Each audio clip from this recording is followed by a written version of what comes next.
Hey guys, it's Hannah coming back to you for this week's video all about taking flute lessons online.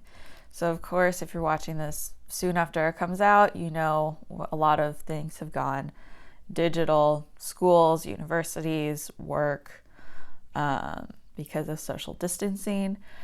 And you may be wondering how that affects taking private lessons. And the good news is that it doesn't have to affect it that much. Online lessons are different, and I'll talk about that. But the basics stay the same. You still schedule lessons with the teacher that you like, and you meet at the same time. The only difference is that instead of you going to their house or studio or them coming to your house, is that you both are in remote locations. You agree on the video chat program to use, and then you continue as normal, as you could say. So, can you take flute lessons online? Yes, a lot of us are doing that. I am in my master's, so I am currently taking flute lessons online for myself, and I also teach online flute lessons. I will have the info for that linked down below. And so if you want to study with me, you can apply.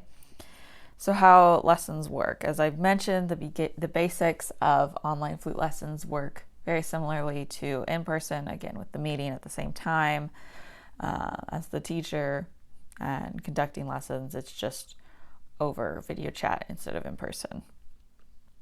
So how to prepare. Preparing for online lessons can be difficult because, of course, you have to practice, but you also need a good place in your house to do the lesson. So one of the benefits of in-person lessons is that it doesn't matter if you have a family or pets. You don't have to worry about those distractions during your lessons if you go to your teacher's studio or a school or wherever. But now with social distancing, or even if you're in the future watching this and thinking about online lessons, you do have to consider the setup of lessons. So you need, a good place to put your computer or phone or whatever device you plan to use. You should be comfortable so you can sit or stand. That's another benefit to doing lessons at home, is that maybe your teacher does all their lessons sitting down or all their lessons sitting or standing up. So you have to go based off of that setup, but you have a bit more flexibility at home. You can be comfortable and all of that. However, you of course need to still have your instrument, any method books or pieces you're working on at the ready. But the good news again about online lessons, you don't have to pack all of that up. You don't have to drive somewhere or whatever. However, you do have to have a good internet connection so that you minimize the chances of your video chat crashing. I know that's been an issue for a lot of people. I've had issues with it, especially because my Wi-Fi here is not the best, especially because I'm far from the router. So I do use my cellular hotspot, which has helped, but it's still not perfect. Ideally, if you have an Ethernet cable so that you can hardwire into the internet, that's the best, but I know a lot of us don't have that. All right, so how can you be successful with online lessons? You know that you can, but should you? So the first thing you need to do is practice well. You shouldn't just practice just to practice, but practice intentionally. If you're a beginner, this may not apply fully, but practice, whatever your teacher assigned you for the last week. Go over it. Take note of where your problem areas are. Try to focus in on those, especially if you're more advanced. If you're a beginner, you don't have to practice a ton, or if you're just doing these online lessons for fun, you also don't have to practice hours a day. But if you are in school for music or planning to go to school for music, the more you can practice, again, well, the better. You don't want to overdo it and, practice with half your mind on practicing, half your mind on what you're going to have for dinner or what you're going to do after you practice. So have questions for your teacher this is really a tip for any lesson, in person, online, whatever. But especially online, your teacher can't necessarily feel you, feel your hands, feel your airstream, or any of that. So it's up to you to figure out what is the problem between lessons. And then, of course, your teacher can help diagnose those things during lessons. But don't be afraid to ask questions of like, oh, why would I not be getting this sound right?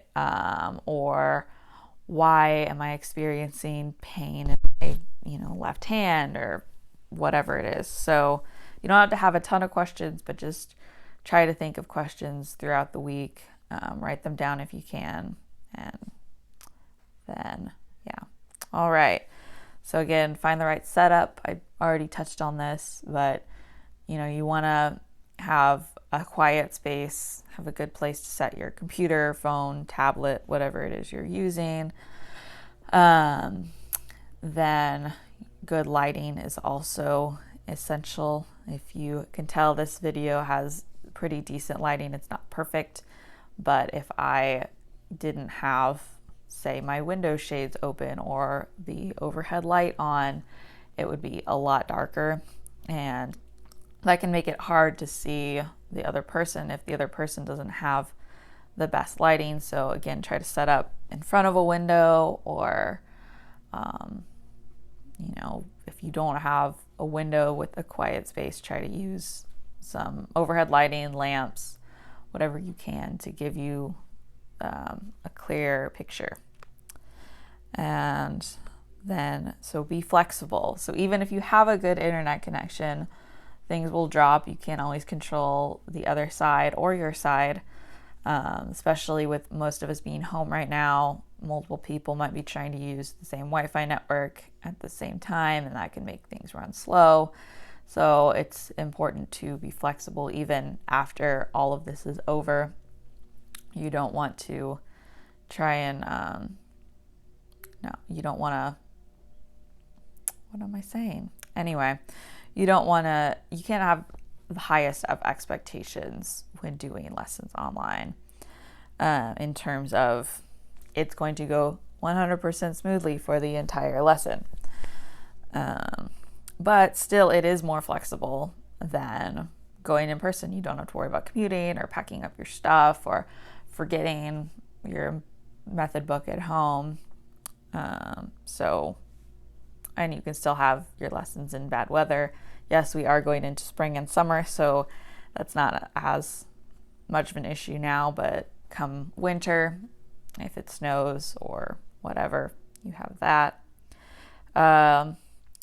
Then for online lessons, you need to have a good attention span. You need to be able to listen. If a student doesn't have a good attention span, that's going to make it much harder, because there's nothing that your teacher can do from a computer screen. So I require for younger students that the parent is in the room, so that I have someone in their location who is able to step in and get the child back on track. Adults, I don't require that. I figure you're mature enough to maintain your attention, but the more you can listen and watch your teacher, if they demonstrate something over the screen, the better. And that way you can try and imitate what they're doing, either visually or with your sound. So now a quick rundown on the pros and cons of online flute lessons. So the biggest pro is, again, no traveling. So just in general, regardless of if there's a pandemic or not, you don't have to commute anywhere, which can be nice if you live in a remote area, or if you aren't a huge fan of the teachers who are in your city, or maybe, perhaps maybe they charge too much, or they don't have the education you want or the focus you want. And that can save you time, of course, in your day, not having to commute.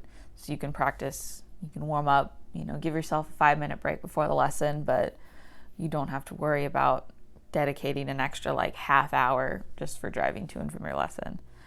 So the cons is that there's no physical interaction. So again, your teacher can't feel your airstream, feel, move your fingers if they're not in the right place. Everything has to be done visually. And so for beginners, that can be tricky. It's not impossible, but it is something to consider, especially once everything opens back up. And then, of course, you have to have attention span and discipline. If you can't focus, then online lessons are not for you. So yeah, that's pretty much the gist of online lessons. It's up to you if you think you should take online lessons or not. Of course, right now, online might be your only option, but going forward, it could help if you're a beginner or if your student is younger to take in-person lessons for a year or so until that you get the basics down, and then you can move online. Whatever suits you. That is the great thing about Flute lessons, is a lot of people are teaching online regardless of the pandemic, and a lot of people will continue to teach in person after all of this is over. So if you have any questions, please comment them down below, send me an email.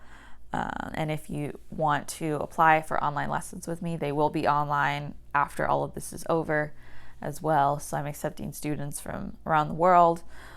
Check the description box because I will have all of that information linked below. All right. Thanks for watching. Bye.